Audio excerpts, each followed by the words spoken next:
This is the Autumn Leaves die set from Spellbinders. There are 9 different unique leaf dies within the set, and I love the fact that they're a nice size. They're probably about 1.5 inches-ish. There are some that are bigger and some that are smaller, just because of their leaf style.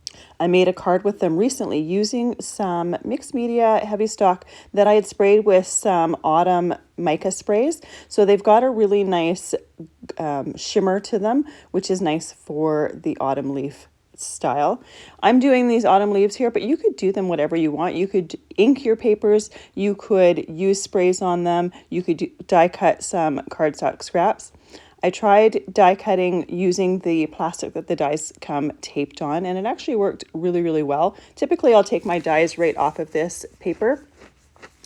These dies cut really, really nicely. I've been using Spellbinders for years, and I absolutely love the end result that happened with these dies. There's a nice variety of different leaves within the set, which makes it great to have a bunch of different ones to choose from when you're creating.